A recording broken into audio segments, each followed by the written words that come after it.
Bihari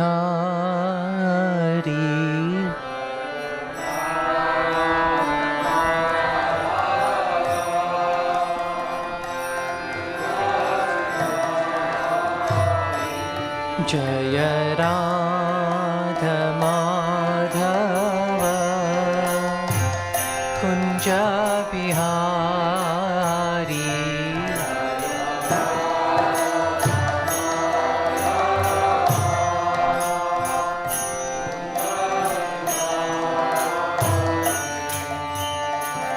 Gopi Janavallabha Girivaradhari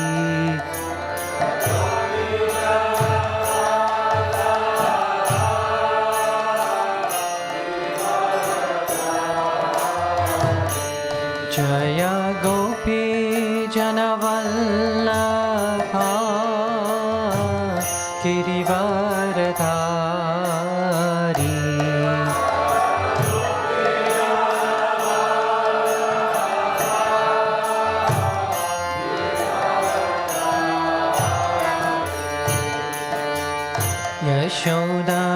Yashodanandana Rajajanaranjana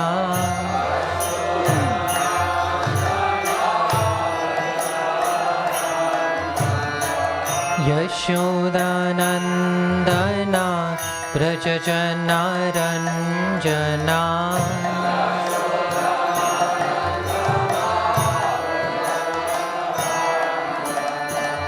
Yamuna Tira Vanachari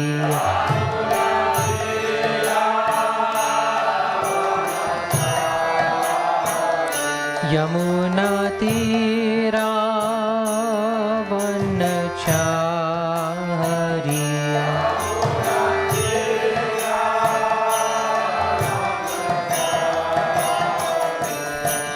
Jaya Radha Madhava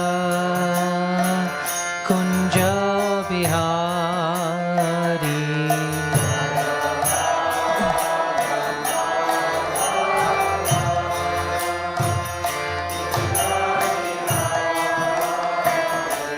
Jaya Radha Madhava Kunja Bihari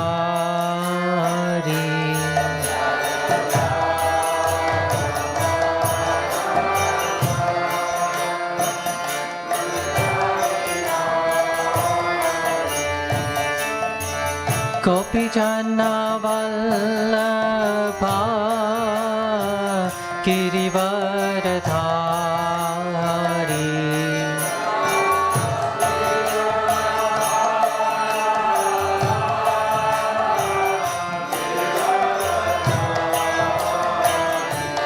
Jaya Gopi Janavallabha Girivaradhari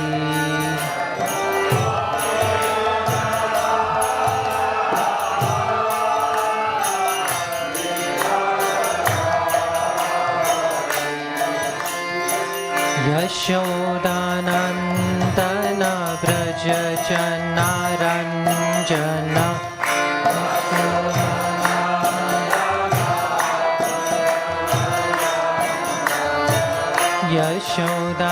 Yashodanandana Brajajanaranjana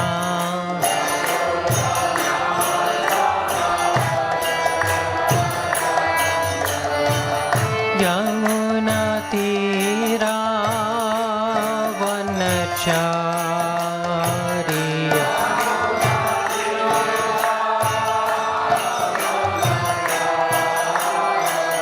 Yamuna Tira Vanachari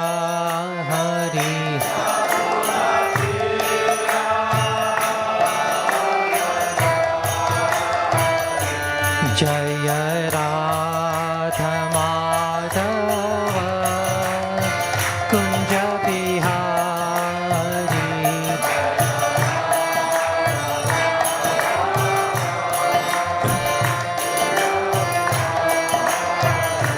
Jaya Radha Madhava Kunja Bihari.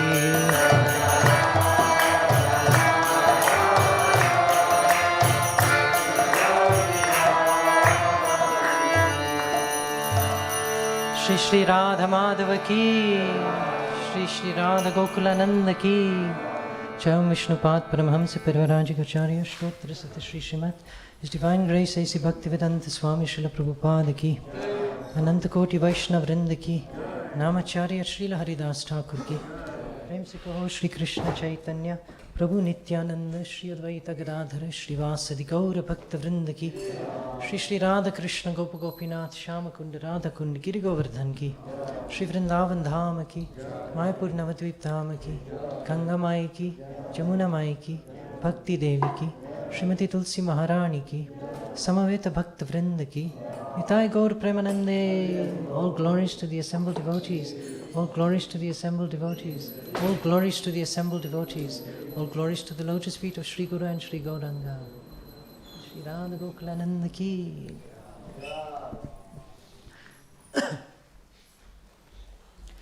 Om Namo Bhagavate Vasudevaya.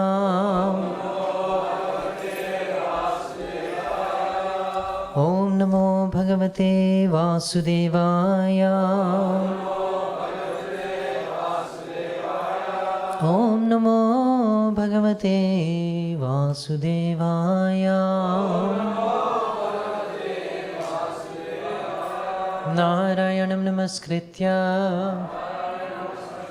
Naram Chaiva Narottamam Devim Saraswatim Vyasam Tato Jayamudirayet Nashtaprayishma Bhatreshu Nityam Bhagavata Sevaya Bhagavati Uttama Shloke Bhaktir Bhavati Naishtiki. So today we're reading from Srimad Bhagavatam, Canto 3, Chapter 4, which is entitled Vidura Approaches Maitreya. And this is text 12 today.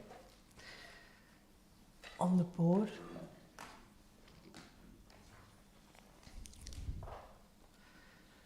Sa esha sadho charamo bhavana.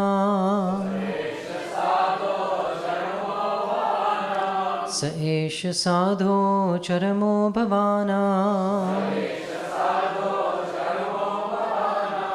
Asaditaste mat anugraho yat. Asaditaste mad anugraho yat. Yanmam nrlokan raha utsrijantam. Yanmam nrlokan raha utsrijantam. Dishtya tatrashvan vishadanuvritya. Dishtya dadrishvan vishadanuvritya.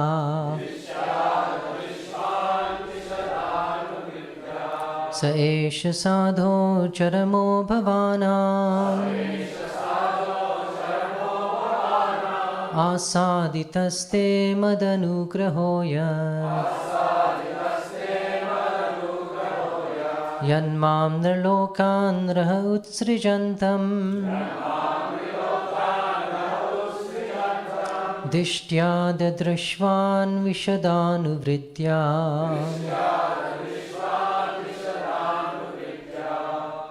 Prabhuji's.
Sa esha sadho charamo bhavana asadhitasne madanugrahoya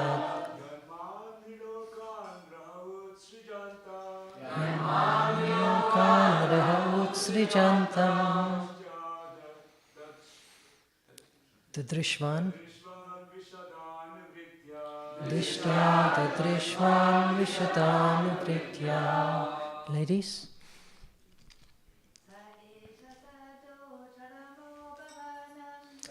Sa esha sadho charamo bhavanam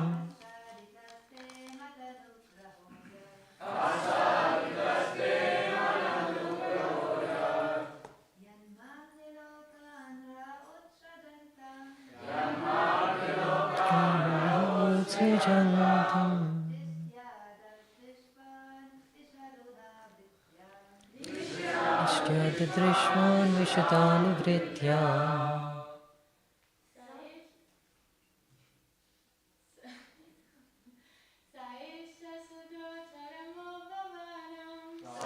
Saesha sadho charamo pavanam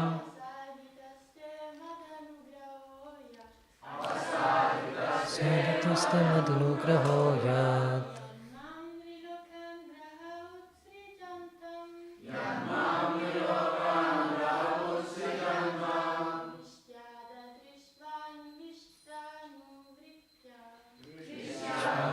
Vishwan Vishatanupritya.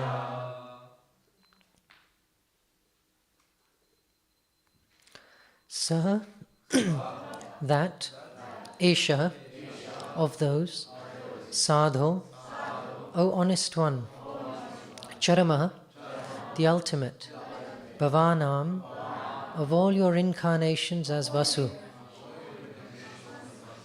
Asadita, now achieved, Te, unto you, Mat, my, Anugraha, mercy, Yat, as it is, Yat, because, Mam, me, Nrilokan, the planets of the conditioned souls, Raha, in seclusion, Utsrijantam, while quitting, Dishtya, by seeing, Tadrishvan, what you have seen, Vishada Anuvritya, by unflinching devotion.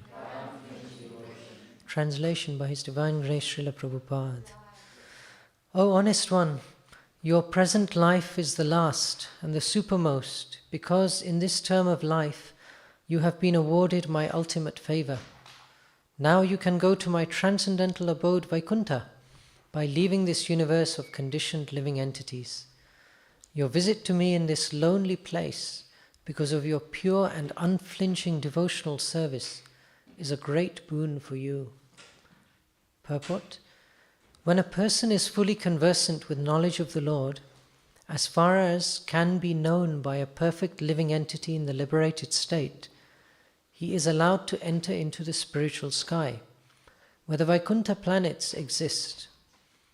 The Lord was sitting in a lonely place, just about to disappear from the vision of the inhabitants of this universe, and Uddhava was fortunate to see him even at that time, and thus receive the Lord's permission to enter Vaikuntha.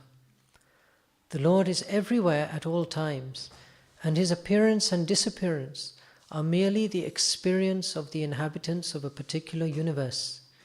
He is just like the sun. The sun does not appear or disappear in the sky. It is only in the experience of men that in the morning the sun rises and in the evening the sun sets. The Lord is simultaneously both in Vaikuntha and everywhere within and without Vaikuntha.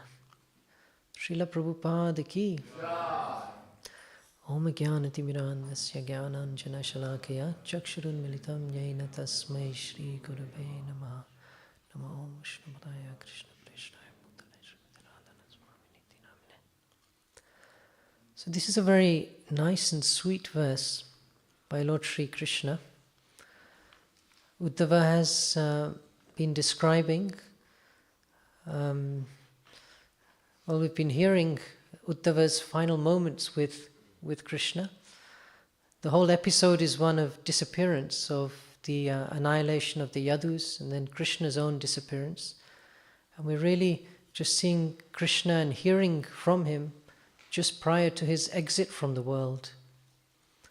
And here he is casting a special glance of favor upon his dear devotee Uddhava, who has been aspiring for his service and has been serving him and has been engaged in a very friendly and loving mood towards Lord Krishna for a very long time.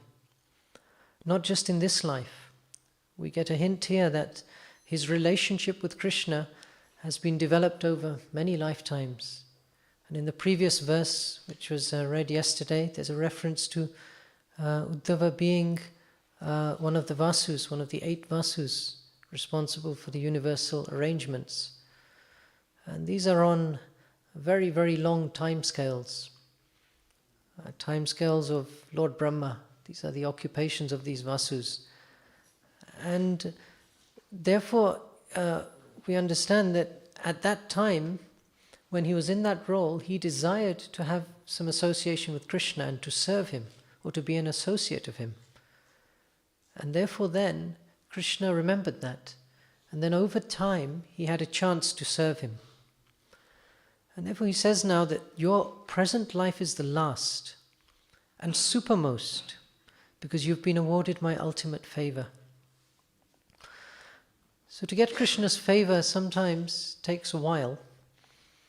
We are accustomed to the promise that we can go back to Godhead in this very lifetime. That's something that drives devotees and motivates them also.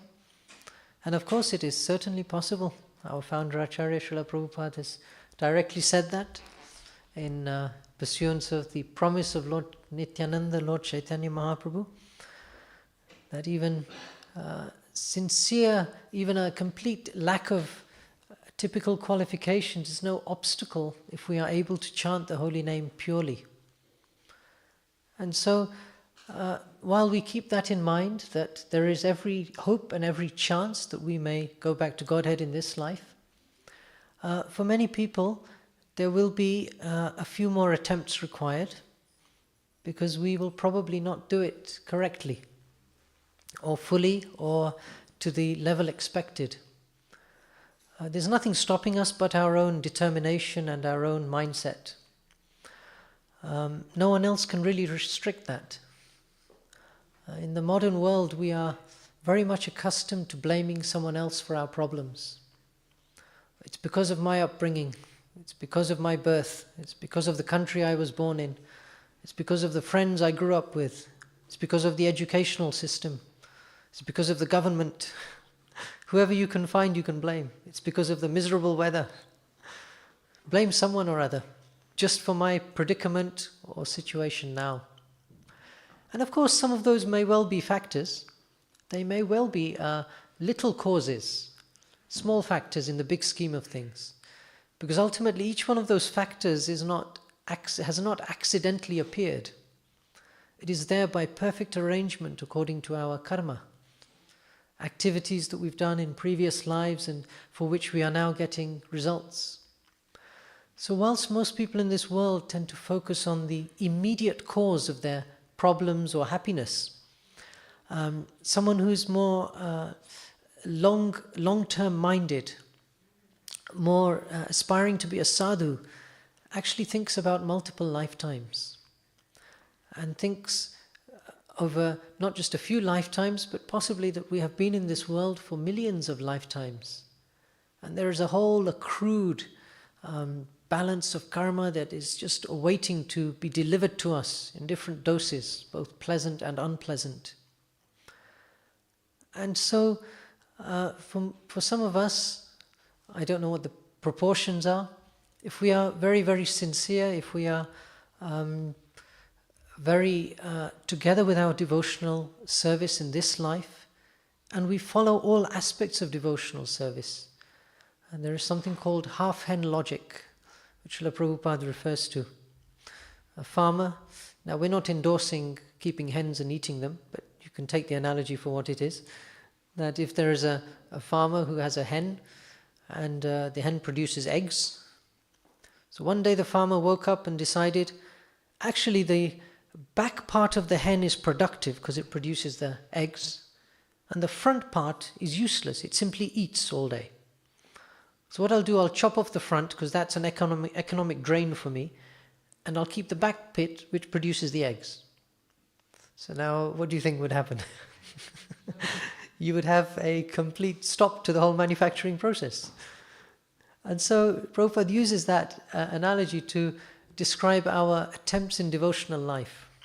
We may take little bits that we like in devotional life. Maybe some aspect of this, some aspect of that. Maybe we don't like certain cultural aspects, certain aspects from the tradition. After all, which has been the basis or the foundation for this spiritual knowledge to be developed. So Srila Prabhupada, with great difficulty, attempted to establish some of those traditions, those cultures, in a place where the prevailing culture is completely the opposite. Etiquette between devotees, etiquette between individuals, relationships between seniors, juniors, between men and women. All of these are factors which in today's world are given a secondary rating. In the face of my own progress is the most important thing. But it is basically half-hen logic that there is an entire package of measures which is designed to help us overcome our years and lifetimes of engagement in this world, in the world of matter, where we have become hopelessly entangled in her complexities. And each one of those complexities, knots, results in a new life for us, and a new life of difficulty, maybe some pleasure, some pain, all delivered in certain doses. That cycle will continue because in this life, everything we do produces a reaction. That reaction then produces a certain inclination in the mind, and we develop desires. After all, when you achieve something in this world, you're very rarely satisfied. Your desires then expand onto something else. It's not that you reach a stage where you think, okay, that's it, I've completely finished now. Now I will simply just focus on chanting, reading, or whatever it is, even in a karmic sense, just in simple life. Now something else turns up. And even if you're peaceful, then someone else will inject some thought into your mind that, no, you must be doing this in order to be happy. So in this world, the problem is that each one of those entertainments of the mind produces another birth. That's the serious consequence of it. That every thought, every desire we have will have to be fulfilled through another birth. Of course, in some births you may deal with a lot of them, a lot of desires in one go, but that's the problem. And then as soon as you have to take another birth to fulfill yet another unfulfilled desire from this life or the past, you are then subject to birth, old age, disease and death. In that whole process, and as Kali Yuga progresses, we will then engage in sinful activities. And maybe some pious activities too. And that will result in another birth. So you can see the cycle is designed to be self-perpetuating and goes on indefinitely for millions and millions of years. And so if we follow actually an attempt to accept this process in its entirety, all the elements of it, the elements that are found within our culture. We have, of course, 9 processes: Shravanam, Kirtanam, Vishnu Smaranam, Pada Sevanam, Archanam, Vandanam, Dasyam, Sakyam, Atma Nivedanam. Srila Prabhupada says, if one can follow all the 9 processes, that's great. But if you cannot, then do 8 of them. If not, then 7, 6, 5, 4. He says even one of them, if you follow them, that's sufficient. If someone just perfects their life just by hearing the message of the Bhagavatam, or hearing the holy name. Someone else perfects by extensively chanting, preaching, Sankirtan. These are all perfections that will result in a cessation of this cycle of birth and death. But those items should be done within the culture. Srila Prabhupada mentions that if one just chants the holy name but carries on engaged in sinful activities, well, the chanting of that holy name will not produce the desired result. Now, some people will say, keep chanting, which is excellent. But at some point, that chanter does need to come to a stage of following in its entirety the process that's given, which means a process of surrender, a process of accepting a spiritual master in our lives, a process of engaging in devotional service with the devotees, together with the association of the devotees, to take guidance, to engage in the worship of Radha Gokulananda. We have a great privilege here. Radha Gokulananda are here, installed by Srila Prabhupada himself.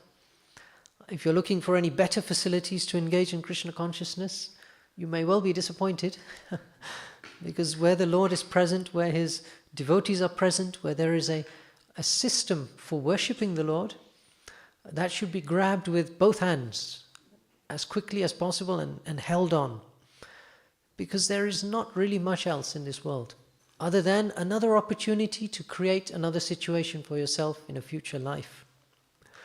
So we can take example from Uddhava, that with great patience he wanted to serve the Lord, and over lifetimes he has now engaged in extensive service in this life. He was very, very close to Krishna in this particular life, and that is only by Krishna's mercy. He would be seen as his advisor. Krishna would call Uddhava and ask for his advice on different topics. But Krishna is the Supreme Personality of Godhead. What a role the Lord allows his devotee to play. The Lord is complete in all rasas, and of course he remains the Lord and Master at all times, without any question of his position. But sometimes, for the sake of pastimes, for the sake of actually having a lovely, full-bodied relationship with a full spectrum of devotees, he gives them different roles to play. So some become his mother, his father, some become his associates, some become his lovers, some become his servants, some become confidential consultants like Uddhava. And we can see from Uddhava's behavior his extensive absorption in Lord Krishna. When he started these narrations, he was overcome with deep ecstasy. As soon as Vidura questioned him, he was in great ecstasy, just recalling the Lord. And that's the depth of feeling he has developed. And so when Krishna says here, now you can go to my transcendental abode. Now you can go, Krishna says. Your time here is over. It's time to go. This is based upon an extensive cultivation of devotional service over a long, long period of time, seeking the Lord's favor, relishing the association of the devotees. It's very interesting that Lord Krishna says, your visit to me in this lonely place, because of your pure and unflinching devotional service, is a great boon for you. I was thinking there's a great parallel between this and our life. Here Krishna has been on Mother Earth, Bhumi, for a number of years, over 100 years, and he has traveled all over the place, Mathura, Vrindavan, Govardhan, Dwarka. These are the places of Krishna's Leelas, places of his pastimes. And now he's ended up in Prabhas, where he's going to leave. And it's comparatively a lonely place. Of course, if you go there today, I did visit several years ago, if you go to Prabhas today, it's a bit more built up. You don't get so much of a sense of an open field or anything like that. But they were constructing a nice temple for Krishna with his final pastimes being depicted. In those times at least, that would have been conventionally a lonely place. And of course, Krishna didn't want to make a scene in his previous places. So that is how a person leaves generally. They go somewhere quietly and quit this world in full meditation. But of course, Krishna's quitting this world is not the same as ours. And a visit to Krishna in a lonely place is exactly what we are also attempting in this life. Because this material world is a very lonely place when you compare it to the standard of being with Krishna and his associates. With Krishna and his associates, there is talk at every moment of how to give pleasure to Krishna, how to relish the company of Krishna, how to serve him in a newer and newer way, how to consider the care of his devotees, how each devotee is looking after the other devotees, all in the different leelas. You read about constantly many, many leelas in the 10th canto. It's a recurring theme.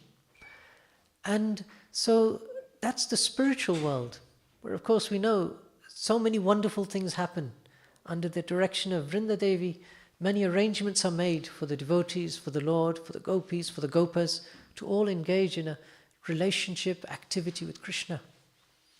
So in comparison to that, this place, this material world, is a very lonely place. Because Krishna's presence is not there. Krishna's service is not there. Krishna's devotees are not always there. Shri Radha Gokulananda ki.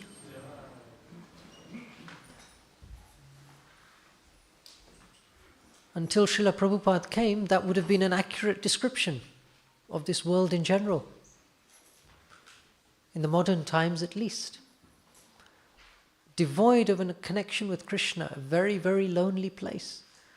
So Prabhupada writes in his prayers on board the Jaladuta, just as he was reaching Boston, "Why have you brought me here to this place?"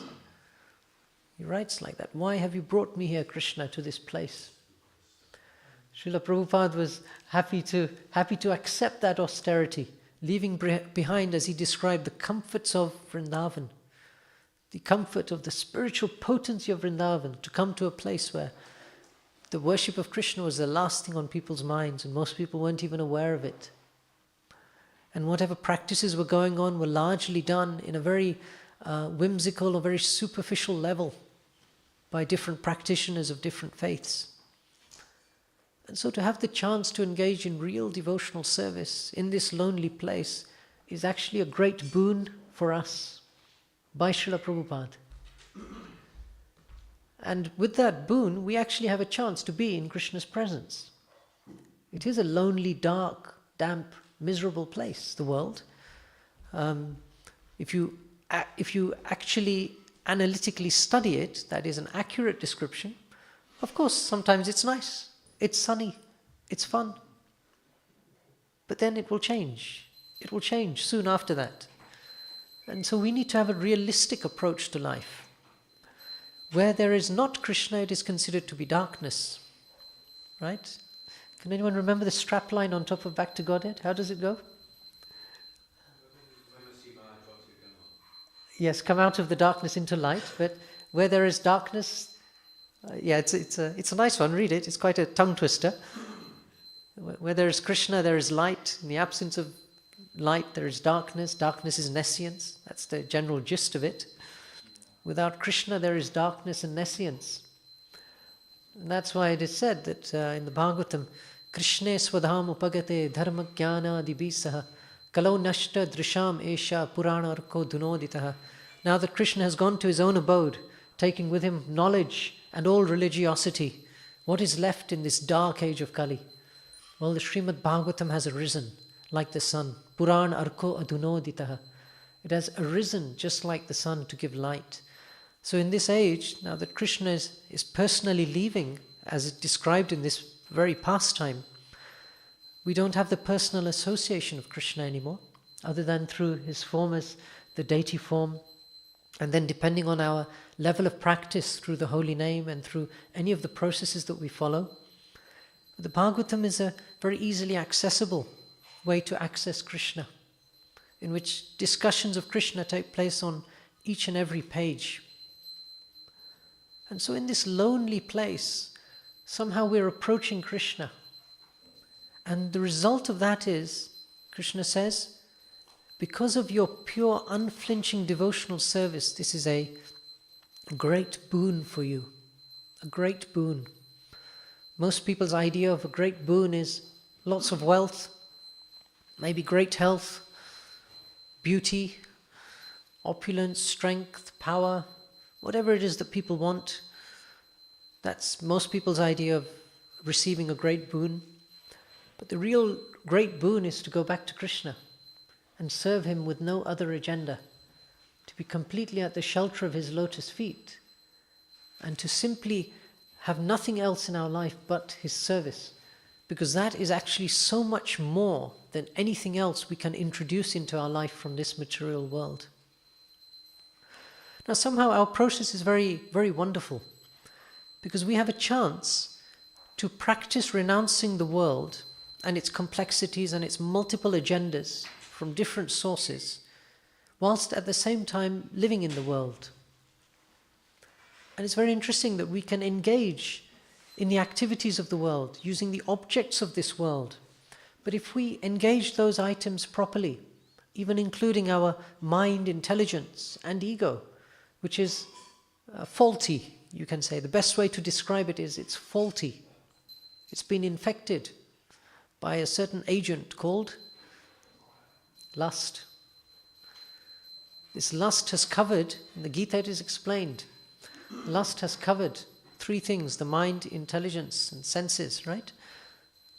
And through them, it keeps the living entity constrained, contained, restricted.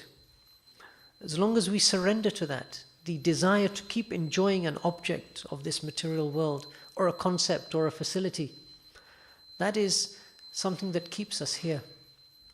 So we have a chance to utilize even our faulty mind, intelligence, senses, and engage them in Krishna's service. We can use our body, we can use everything to engage in the service of the Lord. And if we do that, then we have great success. As it said in the 10th canto, Tatenu kampasu samikshamanam munjana evatma kritam vibhakam ridvagva purbhir vidadham namaste jiveyato mukti pade sadaya bhak. It is said that if one approaches or engages in devotional service, gives up their different attachments or occupations in this world and surrenders to Krishna, that is a great benefit. But even if such a person later on, due to immaturity or immature practice, somehow falls down, there is absolutely no loss. There is no loss. And if such a person conducts their life simply accepting and receiving without complaint the consequences of their karma from previous lives, then such a person becomes eligible to enter the kingdom of God. Right? If one patiently tolerates the results of one's past misdeeds, that's the exact phrase used, patiently tolerates the results of one's past misdeeds, then one actually has a chance to go to the kingdom of God, because it has become his rightful claim, it says. It's become one's rightful claim. So that's what's required in this life. It's a life which gives us challenges from all directions. And the majority of those challenges take us away from devotional service, materially speaking. But if somehow we just tolerate those, somehow try to make each moment an opportunity to seek a different or a better, a higher level of experience of a connection with Krishna, then at the end of this life, we will be much better situated. If we perfect the process, we will get this boon. We will get this boon where Krishna says, "You have been awarded my ultimate favor. Now you can go to my transcendental abode, Vaikuntha." That may happen in this life. If it doesn't, we can simply take inspiration from Uddhava's own journey, from Narad Muni's journey, from the journey of all the great acharyas, saints, devotees, that it will definitely happen at some point in the future. So I'll stop there, and I'll see if there are any questions, comments. Yes, Prabhuji?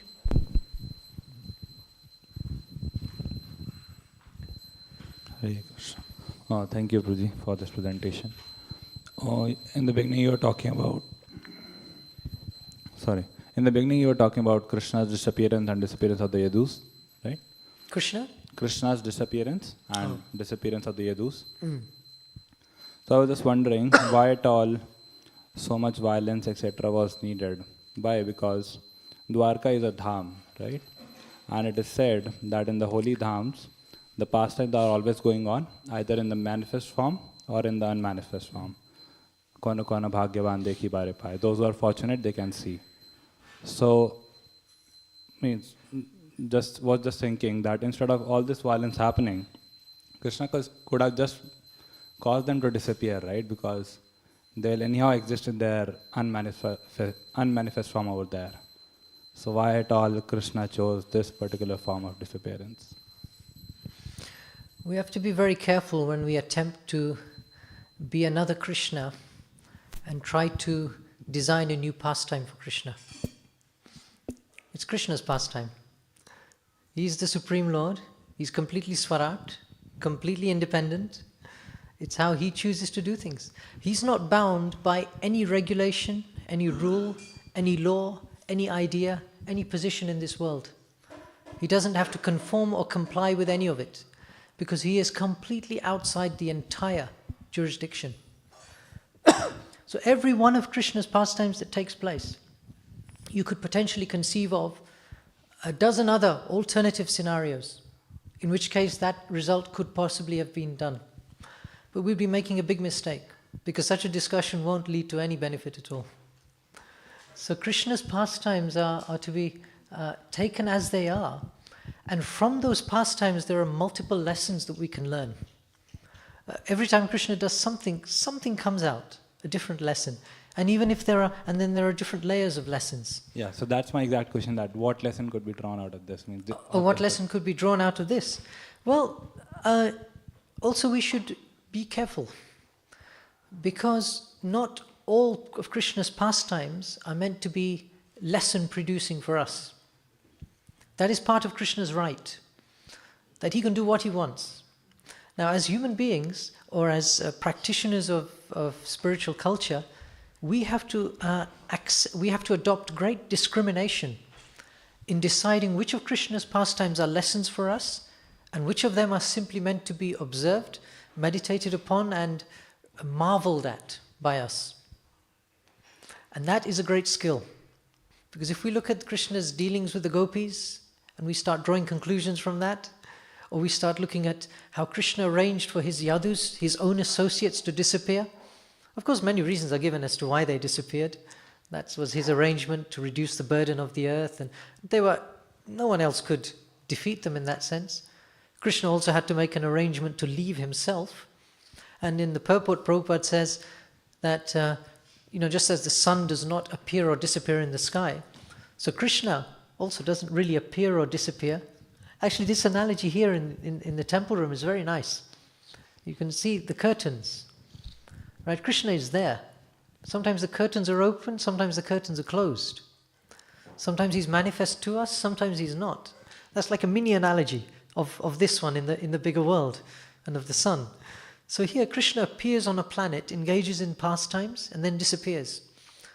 For Krishna, it's just another adventure. Just another adventure.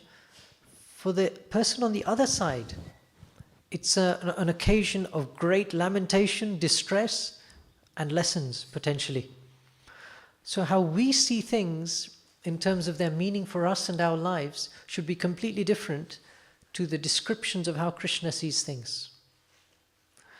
Here Krishna says, or here it's mentioned, that it says, Krishna is just like the sun. The Lord is simultaneously in Vaikuntha, everywhere within and without Vaikuntha. And he was peaceful and pleasant. If you read some of the verses prior to that, it's described that the Lord was very cheerful. He was sitting under a banyan tree, resting his back against the tree, and he was very cheerful. The Lord is simply looking forward to his next adventure. For us as devotees or practitioners, we should be a little more sober than that, because we should be aware that when our time comes to leave this world, our departure is nothing like Krishna's. His janma karma cha me divyam, that is transcendental, completely different. Ours, if we don't get it right, will result in another birth. So that is to be taken with great seriousness. And so the idea that people say, sometimes, I'm looking forward to death. They say that to us. I'm not afraid of death, they say. Well, that is another sign of deep ignorance. Because actually, if they knew what death is, they should be terrified, not just slightly afraid.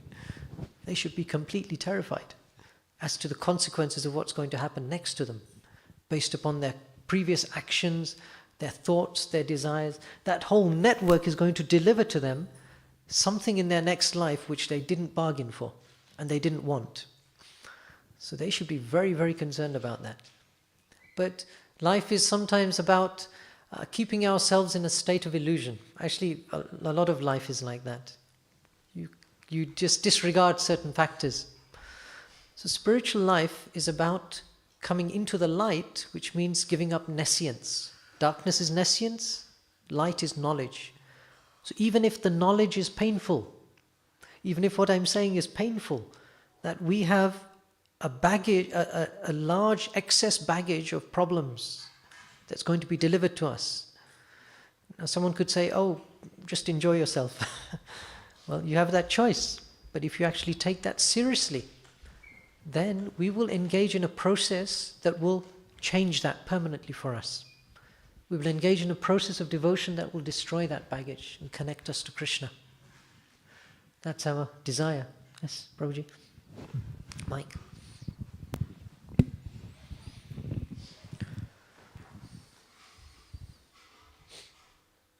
Srimad Bhagavatam, Canto 11, Chapter 6, Text 30, translation is, if I were to leave this world without withdrawing the overly proud members of the Yadu dynasty, the whole world would be destroyed by the deluge of their unlimited expansion. And in the purport there's an elaboration of what this means and how it's true in one sense, but in another sense it's a welcome burden for the earth, but Krishna still chose to remove. In the purport it's explained they would go mad in separation from Krishna and they would just go crazy, the Yadus. Yes, that's what happened in Vrindavan, right? Krishna left, the gopis basically went mad, completely lost the plot. They didn't know what to do without Krishna. And so, yes, multiple factors are there. And as you mentioned, very nice that you mentioned the different layers there. That even in the Bhagavatam, you're reading one verse. Srila Bhaktisiddhanta Maharaj has mentioned that when you study scripture, be very careful because sometimes it is written in a code form. The full messages are not revealed on a literal reading. There's far more depth and substance behind them. And in fact, different analysis, different discussions from the acharyas reveal that certain verses discuss actually the pastimes of Radha and Krishna without them appearing to have any connection to that particular topic. Somehow it happens like that. So in the morning prayers we sing, right? We sing the different, that the spiritual master is engaged in the kunjas of Vrindavan, right? Natikeli said, yeah, right, he's in the groves of Vrindavan. The disciples are assisting him, picking flowers or whatever it is, and making confidential arrangements for the Lord. And so then when Srila Prabhupada was asked, so how do we understand this verse? Srila Prabhupada said, this verse means you should go out and distribute books. That's the purport for us. Don't worry about meditating in the groves of Vrindavan for now. For now there's a different job. Work first, then samadhi later, as Prabhupada said. So we have to first of all appreciate that there are layers of understanding. And how a mature person reads and has the verses revealed to them is quite different to our first reading of the Bhagavatam. The Bhagavatam is non-different to Krishna himself. It's Krishna himself. Krishna pratyaksha evahi. It is directly Krishna. So yes. Parma, Prabhu? In the text itself and also in the purport, there's just mention of Vaikuntha. Oh. So that's interesting because Krishna is speaking that you will attain my abode. Yeah. So why isn't Goloka mentioned, or why isn't Dwarka or Mathura like that? So Prabhupada never mentions once even in the purport. So just Vaikuntha, Vaikuntha, Vaikuntha. So just wondering your thoughts on that. So Vaikuntha is also used in a general sense. in the sense of the spiritual world. Literally, it means a place of no anxiety. That includes all the planets of the Vishnu expansions, the different forms of Lord Vishnu, and of course the Goloka with its different divisions there. And of course we know the different gradations of this world. Goloka namni nijadhamni tale chatasya devi mahesha haridhama suteshu teshu tete prabhava nichaya vihitascha govindamadi purusham tamaham bhajami. So this is the hierarchy. Goloka, then you have Haridham, which is all the Vaikuntha planets. Then you have Mahesh Dham, Lord Shiva's abode. Then Devi Dham, which is this material world. Vaikuntha and above can all be considered Vaikuntha. And different persons in the Bhagavatam have different destinations. Bhishma there, for instance, was meditating on the Lord in his four-armed form, and he would have returned to the Lord in a suitable manner for him. Many of the interactions between the devotees, Dhruva Maharaj, are more with the Vishnu expansions of the Lord, rather than Krishna, the person, directly. And so it doesn't really, you can say it's the superset within which you've got Goloka, and according to Krishna's desire and according to the particular rasa of that individual, they will go there. This doesn't exclude the fact that Uddhava would go to Goloka. It doesn't exclude it. Yes? Give him the mic.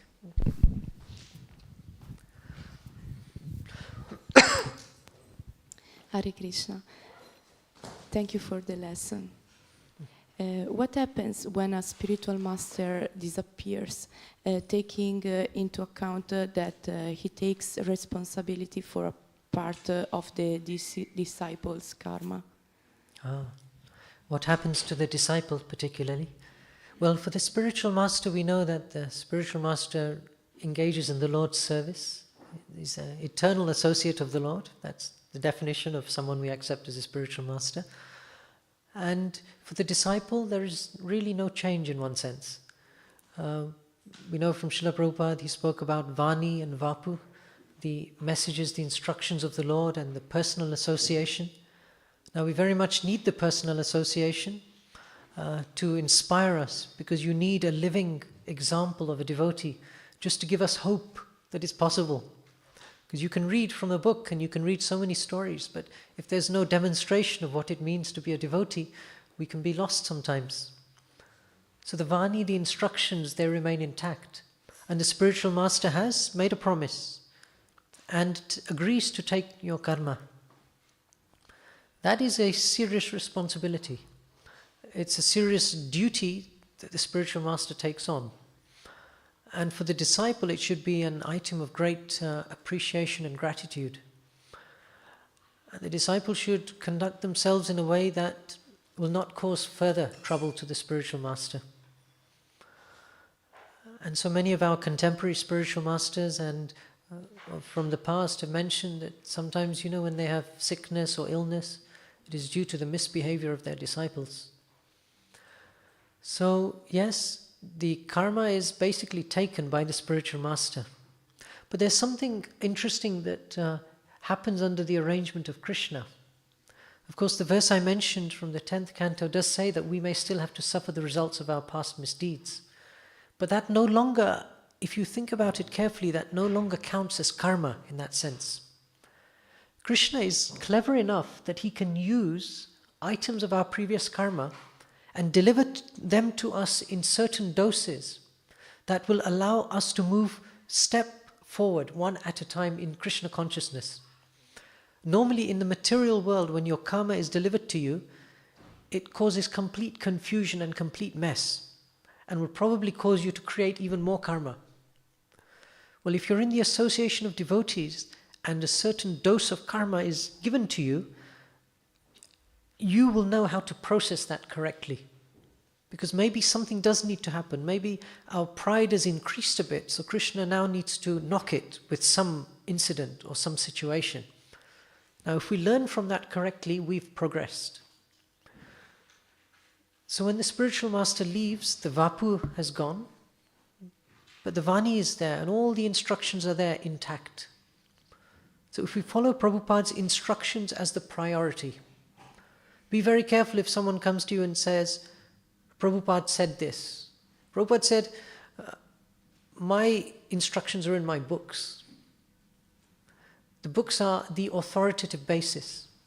And while we are fortunate to hear and have the association of Srila Prabhupada's own associates, those who spent time with him, we should also hear carefully from them and actually accept their words with great respect. But Srila Prabhupada's words in his books remain the unchangeable standard. They describe the philosophical reality. And so those should always be seen as topmost in our minds. There was one hand here, Mataji. Thank you. He was one of the 8 Vasus. Yes. Okay. Who were the 8 Vasus? And was Uddhava one of the babies that Ganga threw in the water when this pastime happened? Must have been. Yes, I was actually trying to find details of Uddhava's previous identity. I couldn't find it. The 8 Vasus are the different controllers of the material realm.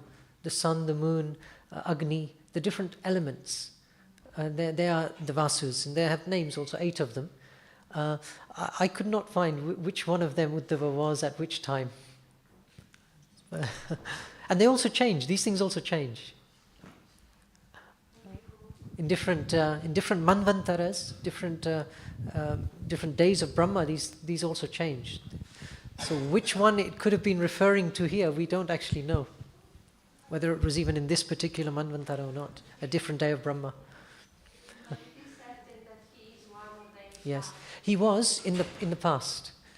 It's a role, just like Indra changes. If you look at each time there's a Manu, there's a new Indra, there's a new Saptarishi set, a new set of 7 sages, a new Indra and a new Brahma, a new set of pastimes. That happens in each of the 14 Manus just within one day of Brahma. So now imagine you multiply that by all the days of Brahma, you have a completely comprehensive set of persons involved in his pastimes. So at one point, while Uddhava was a Vasu, he had this desire. That could have been a long, long time ago. Prabhuji. Oh, David? Thank you, Boo. In your class, you mentioned that Sri Prabhupada came to the West and he gave the people a chance to engage in real devotional service. So I'm just wondering how can we in terms to claim that because there's different traditions where people would devote themselves to God for their whole lives and things like this. So how can we define real devotional service in that sense? Yeah. Yes. Well, pure devotional service is defined as that service which is unmotivated, uninterrupted, is solely for the pleasure of the Lord, has nothing to do with any goals, agendas, or missions for enjoyment within this world or in the heavenly planets. If you analyze other practices with that viewpoint, you may well find that they do not meet that characteristic, at least in terms of the behavior of the practitioners. While the goals within the different religious paths are ultimately to take someone to the Supreme Lord, there are ultimately many, many stages also which are not of that caliber. And those attractions, the ability to enjoy in the heavens, things like that, these are not the descriptions of pure devotional service that are revealed in the Srimad Bhagavatam and the Bhagavad Gita. So we can very easily do our own analysis. In each tradition, whatever the tradition has offered, and each tradition does offer something special, there have been greatly advanced persons present in each tradition also. Sometimes more advanced than the common propaganda of that tradition. That's often the case, right? Different religions go through different phases, and whatever the current order of the day is, the current preaching direction, you will still have, and though those we see have been routinely contaminated over the times. In practically all religious traditions, the original teachings have been modified, made easy, made less rigid, made more trivial, even removed in some cases. You can do that own analysis of the different faiths. But there are always practitioners who actually get it, who actually understand what pure devotional service to the Lord actually is. And so that's a metric or a looking glass that we can use to decide which traditions are en masse propagating exclusive devotional service to the Supreme Father. It's something that we can do. It's a difference between one or two individuals versus an entire movement where everyone is following that as their goal. That's the difference.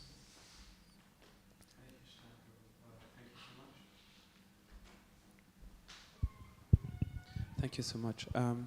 My question was, you mentioned multiple times that we should be careful in terms of how we read the scriptures, and that some verses are coded in this way.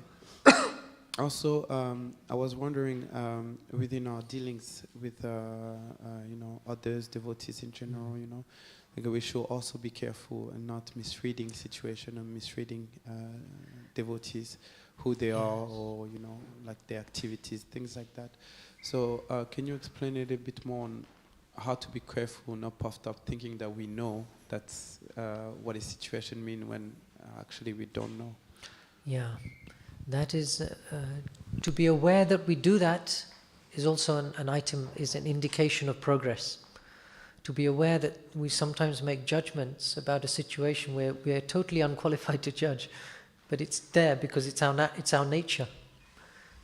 To realize we do that is the first very important step. The next stage is to simply try not to do it. How can you say, this assessment it's also dynamic, which will change as we mature through spiritual life. First of all, when we're very new to spiritual life, our nature is that we are naturally submissive, we are naturally humble, eager to serve, eager to please, and we basically absorb everything around us like a sponge. Generally, it is easier to have a healthy, respectful attitude in those days. But actually, as we mature, that should deepen. That should become even stronger. But just then what will happen is that as you mature, your discrimination will also increase. Your ability to know clearly what is right and what is wrong will also increase. And then we'll be able to look at behaviors or different devotees who are each at different stages in the progress. And we will be able to identify more clearly which traits or which behaviors are actually an indicator of that person's struggle at the moment, rather than their actual situation. Someone may behave in a certain way, and it may not be what's expected according to the rule book. But that phase may be something they need to go through in order to get to their next stage. Because Srila Prabhupada was so tolerant with all those who came to him. And no one jumps from being a complete sense enjoyer to being a pure devotee on the platform of pure Uttama Bhakti from one day to the next. It's a whole transformation process. So one very healthy way to put our assessment into perspective is just to see that every single person is at a different stage of the ladder. And they each have their different flavors of service that they will, even at the end, offer to Krishna. Because no two people are the same, even in their perfected stage. They will be in different rasas. They will have different services. They will have a different mood, something special that they will bring to Krishna. So we need to have an understanding of how to accept the diverse range of services that are possible to Krishna, whilst at the same time never forgetting the core strength that allows each of those diversities to manifest. If you start from a position of diversity where you allow anything and everything to go on, or any misdecisions that are made, we accept them as now being correct, then you don't end up with natural devotional diversity. You end up with simply a confused process. You cannot progress with a confused process. The process has to be very strictly followed. 4 regulative principles, chanting the holy name, careful dealings with devotees, according to so many of them. I mentioned a few different ways, different categories of dealings with devotees, different types of persons, senior, junior, elder, more advanced, time of initiation, the spiritual master, actual knowledge, wisdom, position. These are all factors that are considered when you make an assessment as to who is senior, who is junior. And so it's best to not do that too much. Generally, it's best not to do that too much. And only when you really need to, you do that. Because also, we have a certain etiquette to be followed. Seniors should be given priority. So sometimes you need to make that assessment. Who is the more senior person? Who should be offered the greater respect or the prime position or something like that? It should not be everyone is equal and everyone gets the equal chance. It's not our culture at all. Krishna's world, just from the fact that everyone is on different rungs of the ladder, where is the notion of saying everyone is the same? Thank you so much. Just therefore, because ISKCON itself has gone through many changes in terms of like being able to assess what is right or wrong in any situation is something very difficult, I find it. So do you think that so far we have done a good job at it as like a community, as like a movement? As a community? Oh yes, it didn't come through, did it? Yeah. I'm going to try to repeat this. Can you? Yeah. So I was asking that it seems like it's very difficult to make those kind of assessments in any situation. And I was wondering if Prabhu found that within ISKCON, because ISKCON has gone through many changes over the years, that if we have done a good job at being able to assess, what is the right direction to take, what is, like this. So I was wondering what Prabhu thought about that. You can say ISKCON has gone through many changes, but you can also say nothing has changed. Radha Gokul and Ananda are still here since 1973. Their worship is taking place every day without fail. Bhagavatam class is going on. Now the board has disappeared. Okay, that's an adjustment. I mean, the board was actually quite a nice service for someone. So to actually write Shastra is actually an item of purification for the devotee who does it. But you can look around and you will see many changes like that. Those aren't the main changes. The heart of it is what remains in service to Krishna. The mission, because Srila Prabhupada accepted many devotees into his mission. In some cases, he gave responsibility to those who were not really of a capability or qualification to hold those roles. And those things have become apparent over several years afterwards. That's definitely been there. But in the interests of propagating the mission, Prabhupada took risks. Now with greater maturity in terms of spiritual leadership, maturity in terms of management, maturity in terms of giving support to individuals in their own lives, we can definitely say ISKCON has moved forward, because any issues that have come up have been addressed, or at least people are trying to address them. Some tricky issues, it's also sometimes, we may expect those currently in charge to make everything perfect. But let's just ask the question, am I a perfect servant?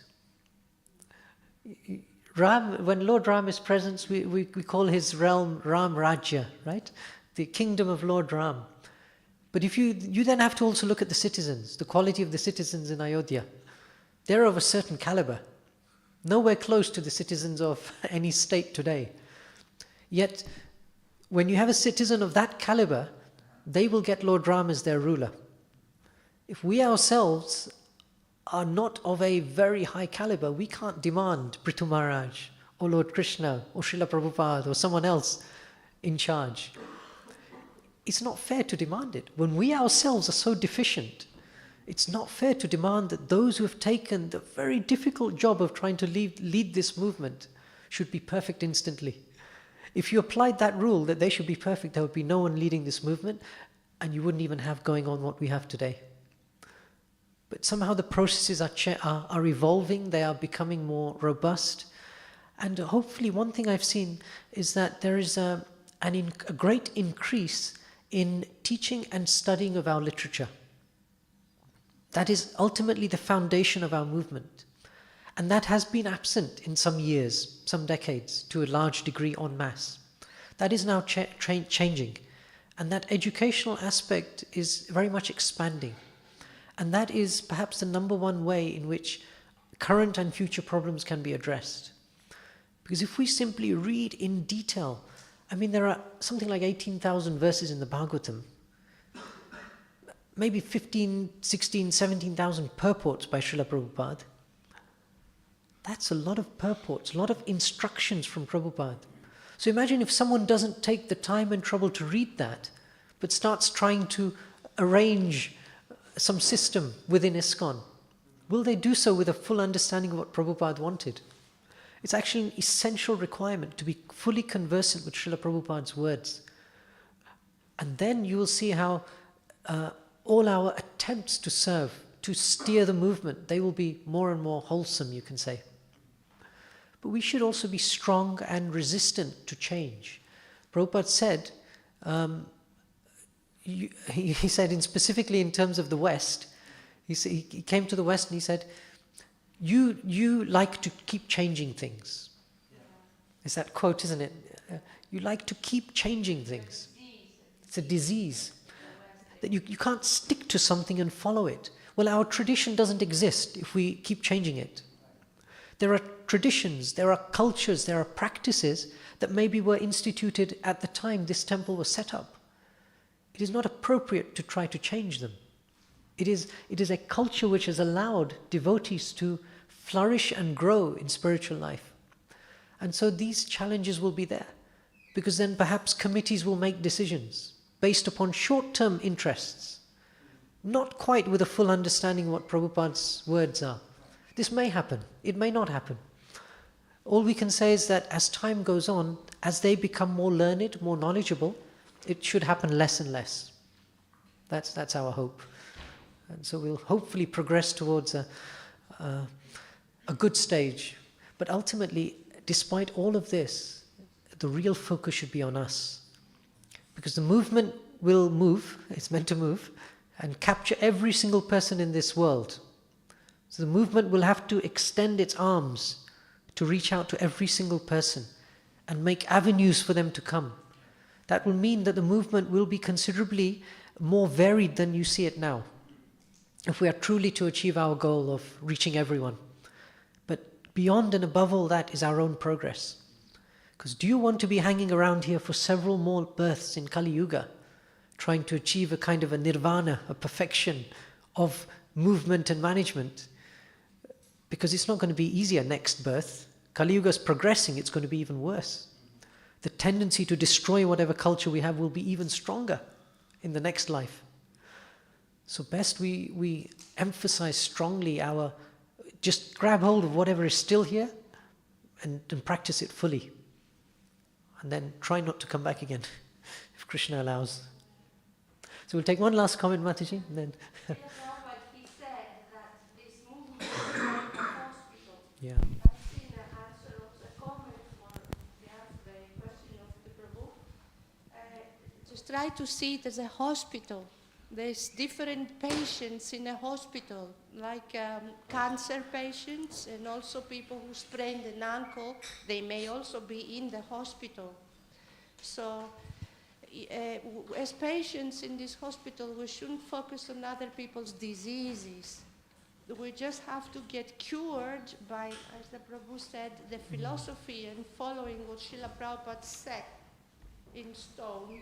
No one can move that anywhere. And then get out of this hospital.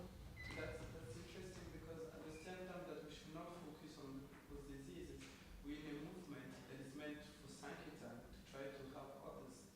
So how do we do both at the same time? Part of the cure of you getting out of the hospital, following the spiritual master's instructions, is doing this. Become yourself fixed up and healthy, and then propagate. You don't do it to save the living entities as such. You do it because your spiritual master wants you to do it. Yes. And in the process, you're getting so much spiritual health, and you get in taste, and you get into progress, and all these things. Don't focus on others so much as you focus on yourself in relationship with the spiritual master and Krishna. Because if you don't get that health and mercy, you cannot give anything to anybody. You can just spread your disease around. And that is a great mistake. Always think hospital. That is a very good meditation. Very good meditation. Yes. Yeah, it's cool. Also. Thank you. Thank you very much. Grantaraj Srimad Bhagavatam ki, Srila Prabhupada ki.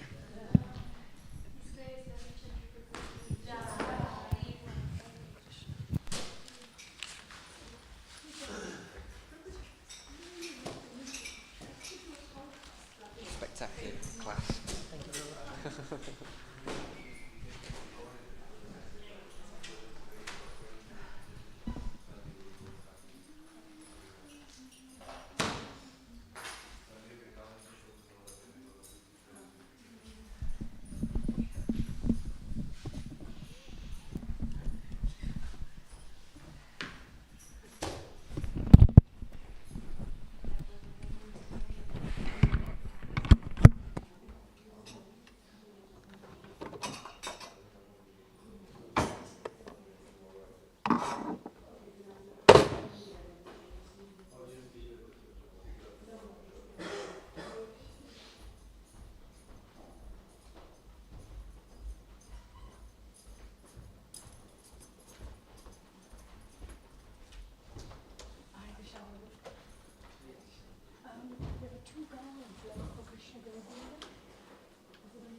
What's the other garland there?